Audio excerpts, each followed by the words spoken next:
Hello, my name's Peter Whitehead, and this is another in the series of talks about art and artists, which I developed for the Bromley University of the Third Age Art Appreciation Group when we were unable to meet during the pandemic.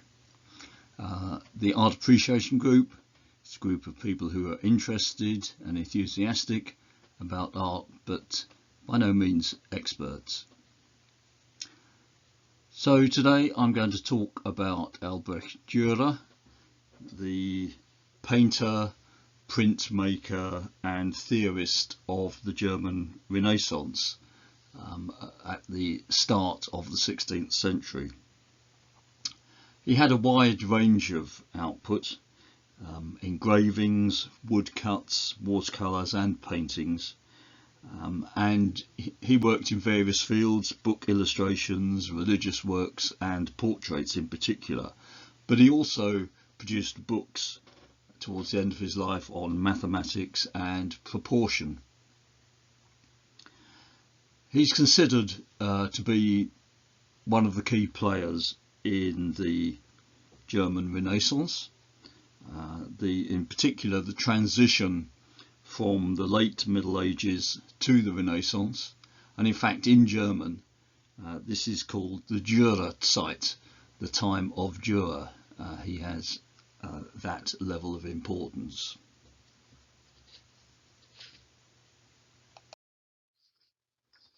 So I always like to start with some biographical information. He's born in Nuremberg in 1471.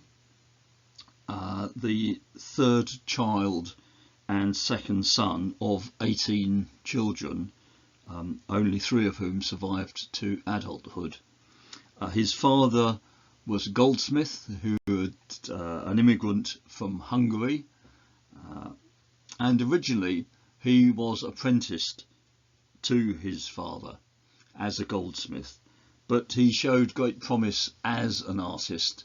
So he was then transferred, if you like, his apprenticeship was transferred to Michael Wohlgemuth, one of the best known artists in Nuremberg at this time. After he completes this apprenticeship, he becomes a journeyman and spends 3 years travelling around Europe. We don't know very much about where he went, but we do know that he went to Bâle, and we'll look at the importance of that later on. He returns from his travels in 1494, marries and makes the first of his journeys to Italy, which are very important. He's exposed there to the ideas of the Italian Renaissance. After coming back to Nuremberg and establishing himself as an artist, he makes a second journey to Italy, 1505, and then journeys to the Low Countries, the Netherlands, Belgium, as we would call it today, in the early 1520s, and died in Nuremberg in 1528 at the age of 56.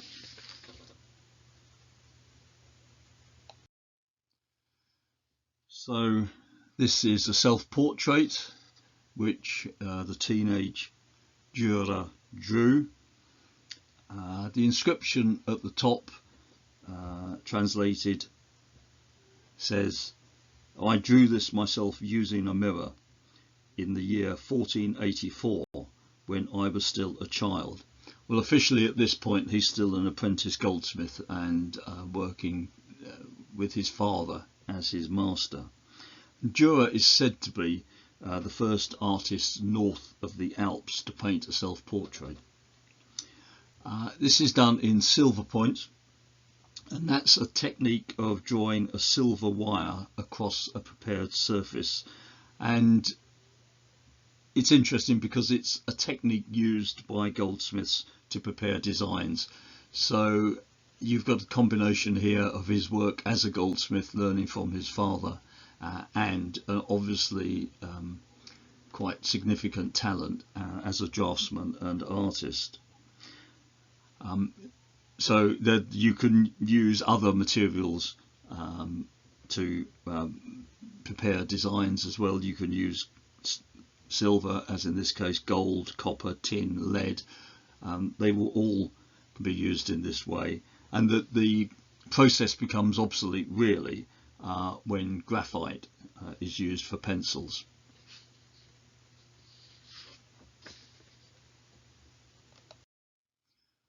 We ought to have a look a bit about Nuremberg and why it's important. It was one of the wealthiest towns in Europe in the late 15th century.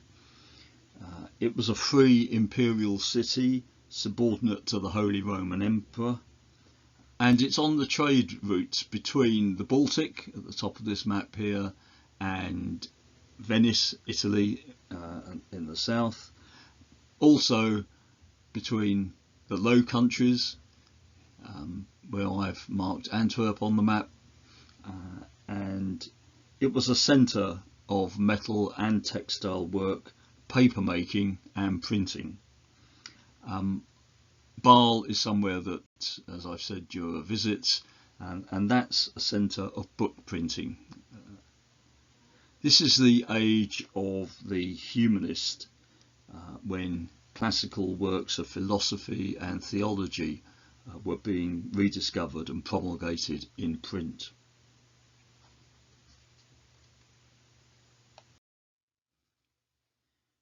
Dürer is celebrated in Nuremberg. His house on the left here surprisingly still stands, along with a statue which was erected in the 1830s. He is an important figure for German nationalists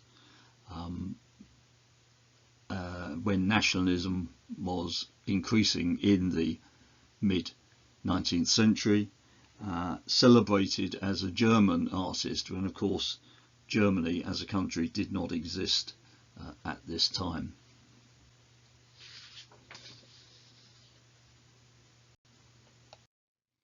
This is an example of what woodcut prints and book illustrations had looked like in the generations before Dürer. They're very simple and direct. There's not really a great deal of use of perspective and proportion or indeed shading. It's a very simple illustration but clear what it is. It's Adam and Eve being expelled from the Garden of Eden. After completing his apprenticeship, as I said, Dürer travelled in Europe, but we have few details of what he did, but he definitely ended up in Bâle. And this is one of the woodcut illustrations that he produced for a book. It's the frontispiece for an edition of the Letters of St. Jerome. And we know that this is definitely produced by the young Dürer. You can see the difference from the previous example. It's a lot more detailed, but it's quite Gothic in style, in the sense you've got heavy lines. There's not a great deal of subtlety about this. There is an attempt, if you look through the window or arch on the right, some degree of proportion, but it's not that successful, and the lion looks rather small in comparison with St. Jerome.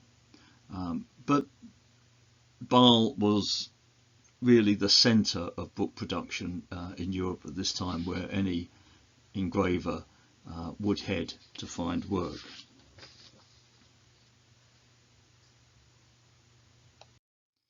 This is another production by Dürer, The Ship of Fools, a very popular satirical work in German, and Dürer's illustrations of that book started to bring him to public attention as someone who was attempting to adopt a more realistic style of representation.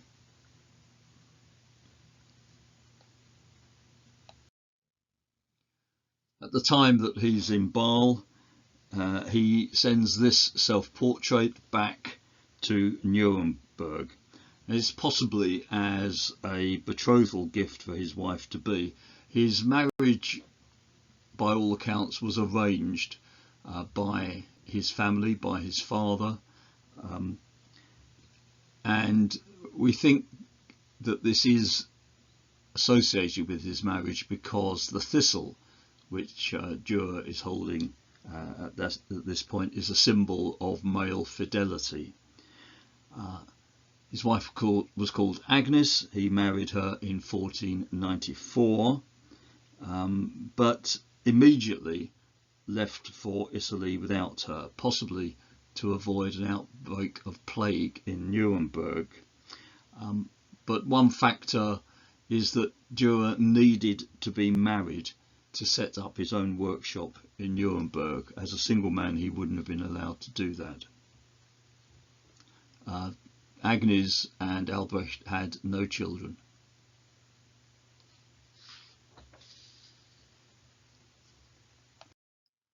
So at this time, he's producing fairly standard portraits in terms of pose. They're half length, there's a plain background. This particular painting was given to King Charles I in 1636, one of the few Dürer paintings in this country.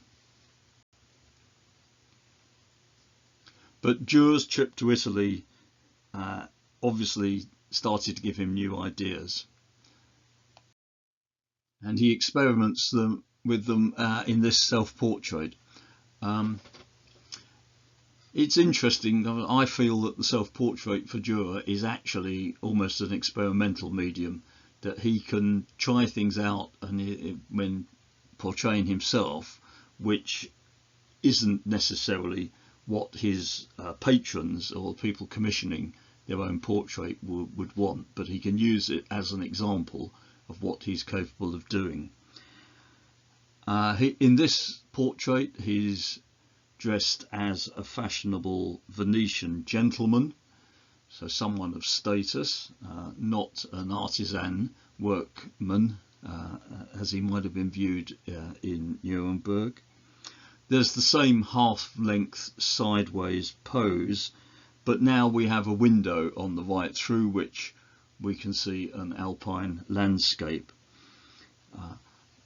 There's quite a dominance of horizontal and vertical lines in the portrait, principally through the device of the window, and this is something that Dürer would have adopted from the style of Florentine art of the period.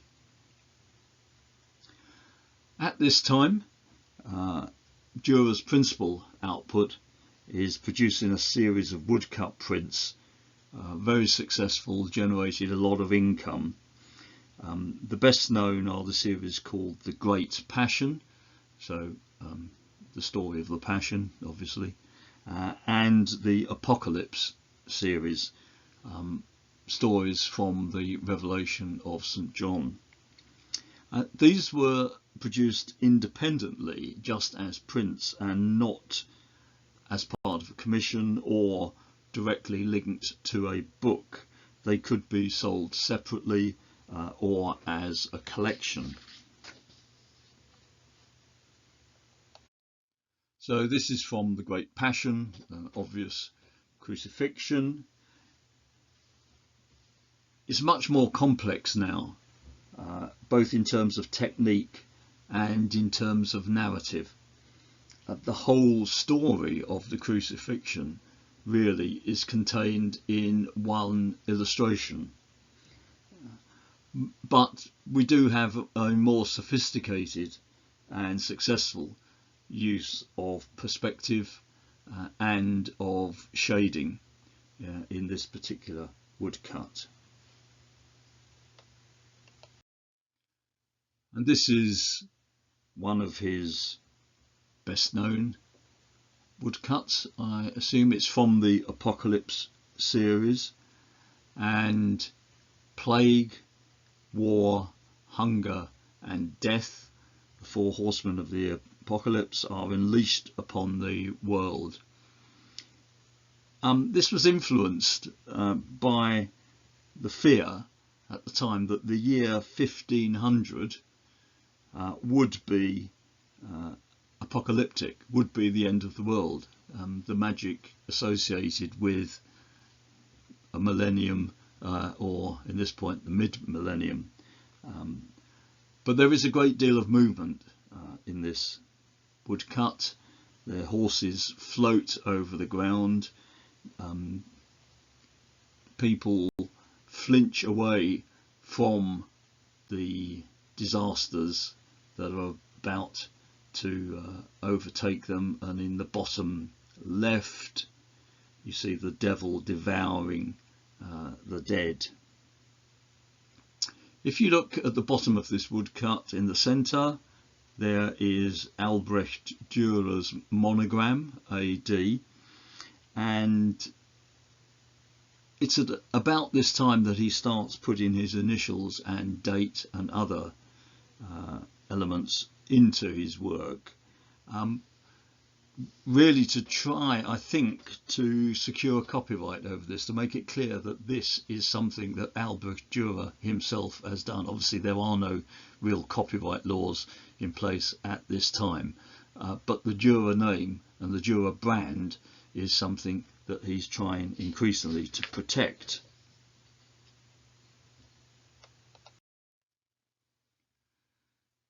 This is probably Dürer's most famous self-portrait. Anyone seeing this painting, even today, will say that that figure is a Christ-like figure. Why? Well, up to now in art, the only person who looked directly out of a painting at you with that direct gaze was Christ.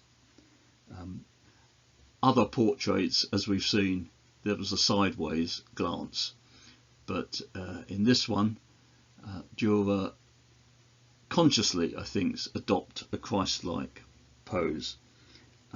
His right hand is almost giving you a blessing against the exquisite fur collar of his robe there. Now, is Dürer trying to make a direct comparison between himself and Christ in this portrait? I think probably not. The thought is that what Dürer might be trying to say is that he is attempting to emulate Christ in every way. He is following the model of Christ, living a life that Christ would endorse. In Dürer's eyes, although you can't quite see it in this reproduction, if you're lucky enough to go to Munich and see the real work, you'll see it in his eyes. Those little, what look like white dots in this reproduction are actually the reflection of a window which Dürer is supposedly looking at, and you can see reflected in his eyes what he's looking at. And the point being made there, I think, is that the eyes are a window into the soul, which reinforces the kind of religious aspect of this work. But the treatment of the hair and the fur is absolutely wonderful. This painting, though, had a very strong impact on future German art. And if we jump forward 120 years or so, long after Dürer's death, 100 years or more after Dürer's death, we can see that a painter called Vischer, when called upon to paint Christ in a religious scene, Christ and the adulteress here, he actually directly uses the pose and the features of Dürer as Christ in this painting. So the previous self-portrait had certainly been adopted by then as a way of representing Christ. This is the kind of standard version of Christ, isn't it? The direct gaze, the curly hair, the beard, and the hand in blessing, all adopted really from that self-portrait by Dürer.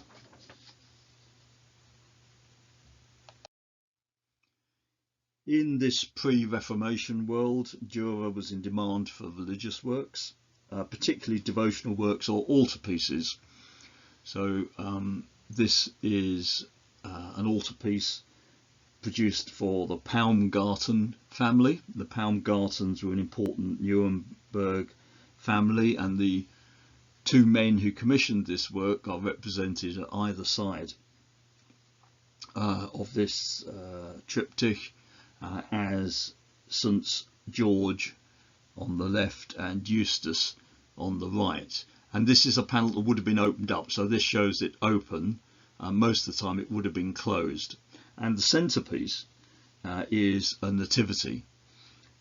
Mary and the Christ child are given an importance in the painting by this kind of framing device, a frame within a frame of the wooden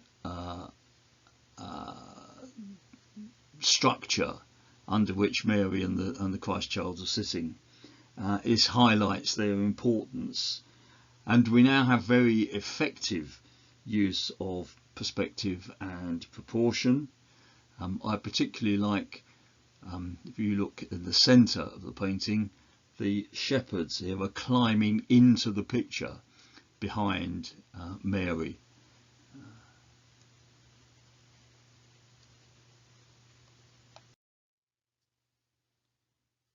But Dürer was also producing works observing nature very closely, producing studies which could be incorporated into his larger works, and they're usually in watercolour.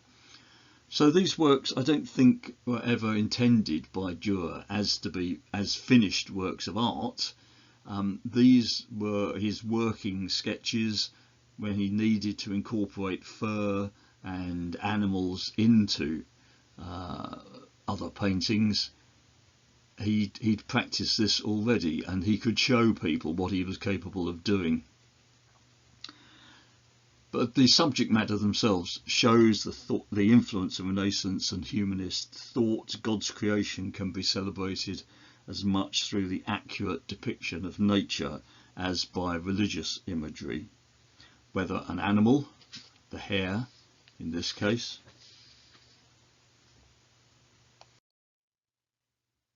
piece of turf, the great piece of turf as this work is known,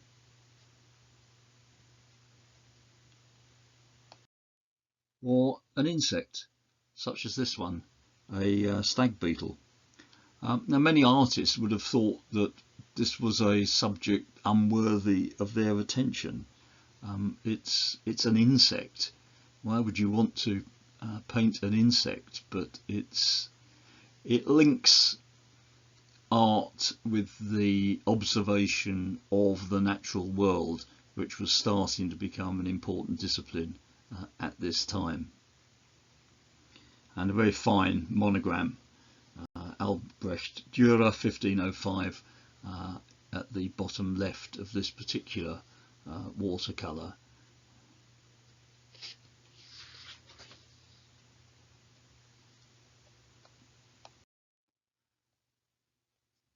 There's a certain amount of doubt about exactly who commissioned this religious work, the Adoration of the Magi, in 1504. It's probably Frederick the Wise, the Elector of Saxony, probably intended for Wittenberg Castle.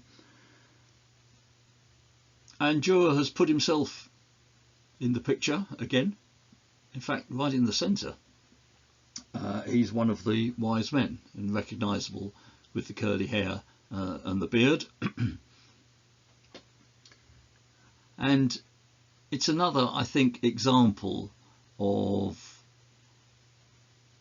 Dürer establishing authorship over the painting. I did it, that's me, you recognise me, I'm the only person who could have painted this. There's strong colours, effective perspective.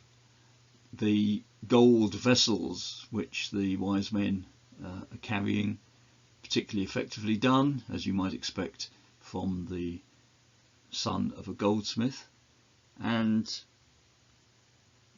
bottom right, that looks to me like a stag beetle. I do not know what the relevance of the stag beetle to the adoration of the Magi is, but perhaps that's why Dürer created studies of animals. He was putting them into works like this. Now Dürer goes off to Italy again in 1505 to 1507. On all his journeys at this stage he seems to go without his wife. He leaves his wife behind in Nuremberg. And Giorgio Vasari, who writes later on the biographies of the great painters, says that Dürer went off to Italy to try and tackle the problem of pirate reproductions of his work. But obviously at this stage he's exposed to more Italian works and ideas. This is a portrait that he produces at the time in Vienna, in Venice. The work is in Vienna. A young woman dressed at in the height of Venetian style. I've got a 1969 edition of his works, prints, and it's rather apologetic about him, and says that Dürer produces coloured drawings, so he's a great draftsman but not a great artist, rather than manipulate colour like Bellini or Titian, the great artists who were working in Venice at this time. Perhaps we've moved on a bit since then, and we start to recognise his merits. One of the most important works he produced during his stay in Venice, this was a commission from the German merchants of Venice for their church of San Bartolomeo, and the bright colours here do reflect the Venetian style, especially the style of Bellini. The Holy Roman Emperor Maximilian is shown on the right worshipping the Christ child, with the Pope on the left, the church and state represented in one painting, both church and state under the influence of Christianity. The Virgin there, the Christ child, and I think that's St. Dominic at the back, in the monk's habits. But if you look on the right hand side, there's a familiar figure. So under the tree there's Dürer again, and he's holding a note which actually says, "I did this," and there's his monogram on the note as well. I think Dürer was very aware of his, what we would call nowadays, brand. His stay in Italy had opened his eyes to new developments in perspective and proportion, and this is an engraving of Adam and Eve made before his second Italian trip.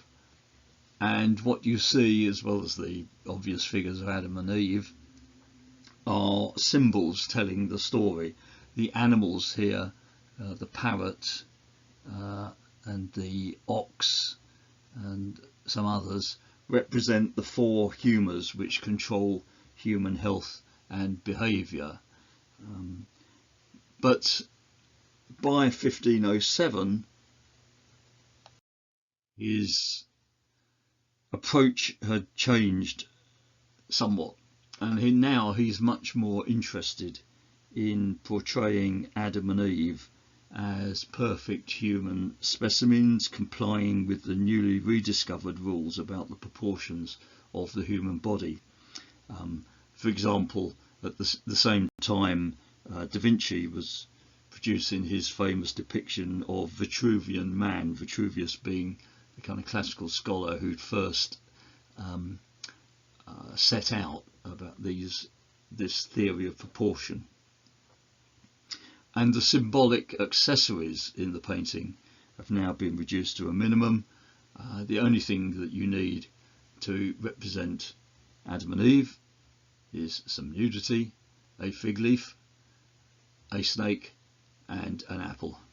And everyone knows what the subject matter of the story is.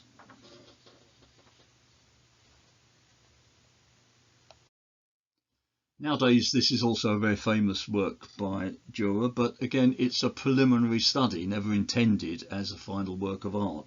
It was a study for an altarpiece, which has now been destroyed. The altarpiece doesn't exist anymore. But a reproduction of this work could be found in many German homes in the 19th and 20th centuries as a symbol of German piety.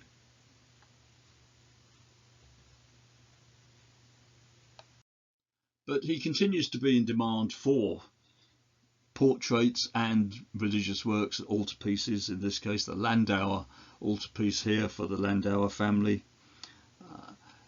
And again, he's included himself. That little figure at the bottom right is Dürer. He's holding the little sign that says, "Hello chaps, I'm the one who did this," amongst all the almost chaos of the crowd scene, if you like, above, and a very pleasant landscape there in the background as well.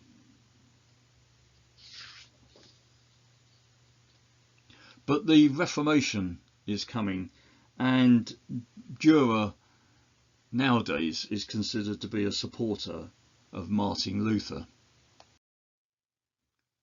This engraving,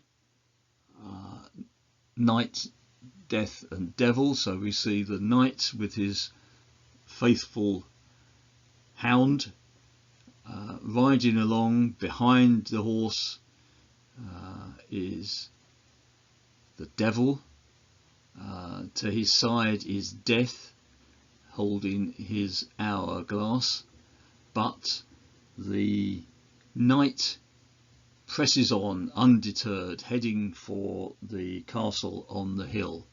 And this is thought to be an allegory, if you like, of Luther. Luther is menaced on all sides, but he presses on towards the citadel of truth in the background. They're completely undisturbed.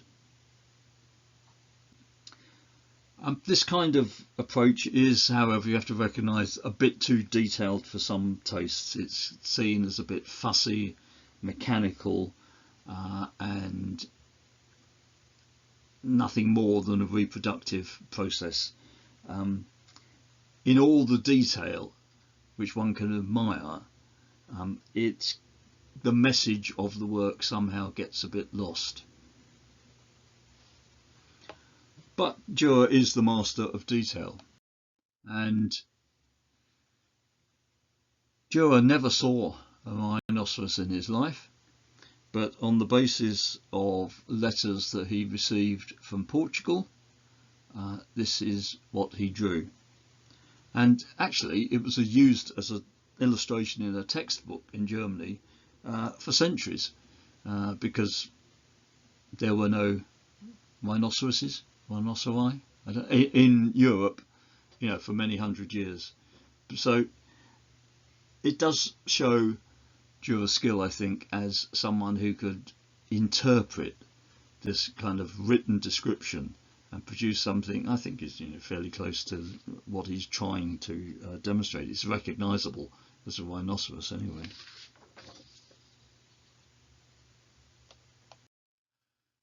So Dürer's continuing to produce portraits. He'd come to the attention of the Holy Roman Emperor Maximilian in 1512 and had received many commissions from him. Maximilian had also granted Dürer a pension, so he was a financial supporter. And when this particular emperor died in 1519, which is the year of this portrait, Dürer was forced to go travelling again, but this time with his wife.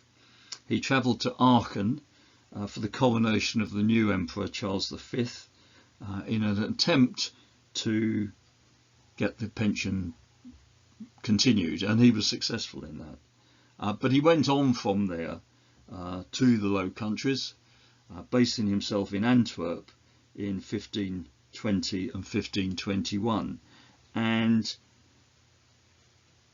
as he did in Italy, he assimilates the art of the Low Countries and is influenced by what's going on there at this time. So this is a later portrait of Jerome. If you compare it with the woodcut, it's very different. So he paid a 93-year-old man threepence to model for this portrait of St. Jerome. It's a much pared down portrait of the individual rather than the earlier depictions, including the lion and everything else that was going on in the background, which, as I've said, some people would consider as too fussy. And we've lost a lot of the symbolism as well.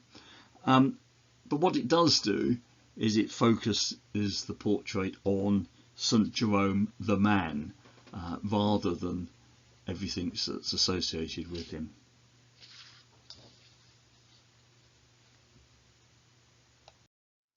He also produced works because he was interested in the subject, not because of any commission.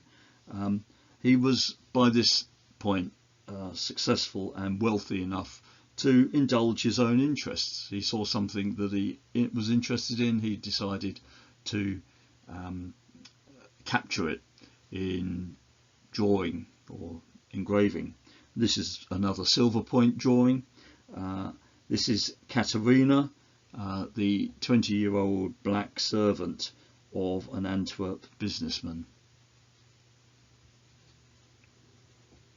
But Dürer fell ill in the Low Countries.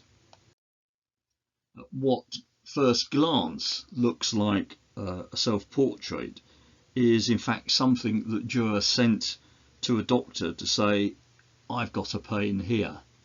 And the inscription says, this is the yellow spot, and when I press my finger on it, it hurts, in Old German. Possibly what had happened is that Dürer had contracted a form of malaria in the Low Countries, which had led to damage to his spleen, which is what he's pointing at there. And his health never really recovered when he returned to Nuremberg from his stay in the Low Countries. And this self-portrait as the Man of Sorrows, Christ at the scourging, possibly illustrates the extent of his sufferings. And he died 6 years after this drawing at the age of 56 in Nuremberg.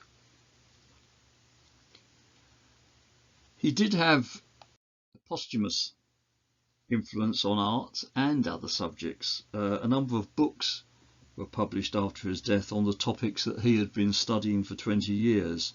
There were 4 books on human proportions. We see an illustration here. It kind of tells you how to control and manipulate the proportions of a human male body. He also wrote a book on mathematics and a book on the art of painting. It was called Speis der Malerknaben, Nourishment for Young Painters. So he was considered a very influential figure, not just because of his works of art, because of his theoretical writings as well. I've mentioned Dürer's status as someone called him the most German of all German artists, a quote from a 19th century German art historian.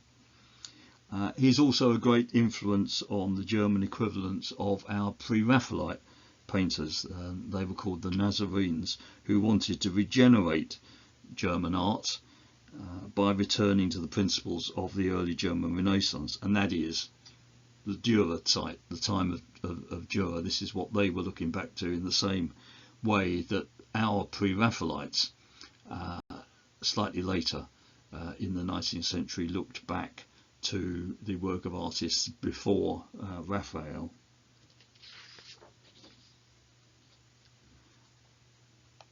And I'm going to end with one of the most peculiar items, I think, associated with Dürer. After his death, a lock of his hair was cut off, and it's mounted in a locket and reminds me of nothing so much as the relic of a saint.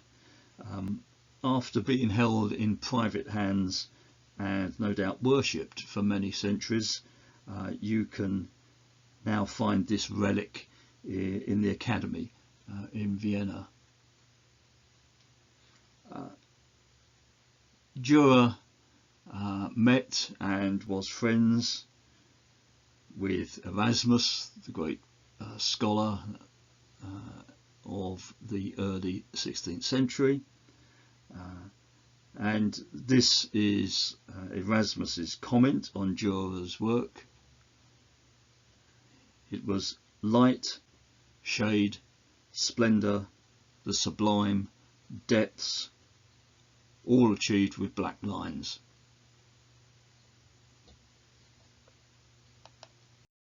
So that's the story of Dürer, which I hope you've enjoyed. I hope it will encourage you to go away and look at a few more of his works. If you would like to hear other talks that I've prepared, this is the link here to my YouTube channel where you'll find them, and I hope you'll subscribe and